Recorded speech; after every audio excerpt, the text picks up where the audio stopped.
CCN news एक पाऊल महाराष्ट्रासाठी। वाशिम जिल्ह्यात उघडकीस आलेल्या सामूहिक कॉपी प्रकरणाच्या पार्श्वभूमीवर माजी मंत्री सुबोध सावजी यांनी शिक्षण मंत्री दादाजी भुसे यांना पत्र पाठवून सखोल चौकशीची मागणी केली आहे। या प्रकरणातील दोषींवर कठोर कारवाई करण्यात यावी अशी मागणी त्यांनी पत्राद्वारे केली। अचानक छापा टाकून गैरप्रकार उघड करणाऱ्या भरारी पथकाच्या धाडसी कामगिरीची दखल घेऊन त्यांचा शासकीय सन्मान करण्यात यावा अशीही मागणी सावजी यांनी केली आहे। या घटनेमुळे परीक्षा व्यवस्थेतील पारदर्शकता आणि विश्वासार्हतेबाबत पुन्हा चर्चा सुरू झाली आहे।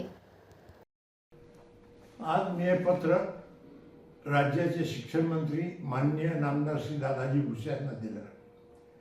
पत्रामधून मागणी अशी केली, दिनांक 16 तारखेला श्री सेवागिरी महाराज कनिष्ठ विद्यालय टो जुमडा फाटा जिल्हा वाशिम येथे सामूहिक कॉपी करण्यात आली। 581 विद्यार्थ्यांनी सामूहिक कॉपी केली।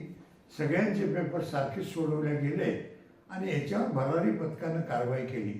यामध्ये 26 कर्मचारी निलंबित झाले आणि या विद्यार्थ्यांवर काय कारवाई करायची हे त्यांनी सुचवलं।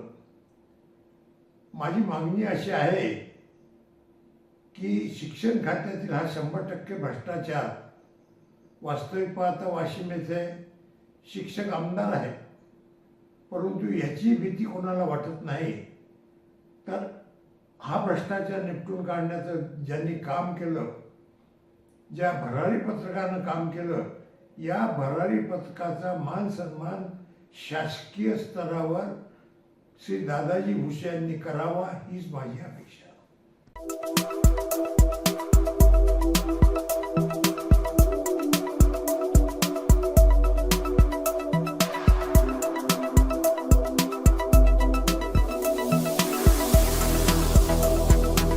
तसेच आपल्या भागातील महत्त्वाच्या बातम्या पाहण्यासाठी CCN न्यूज डेस्क चॅनलला सबस्क्राइब करा आणि बेल आयकॉन प्रेस करा।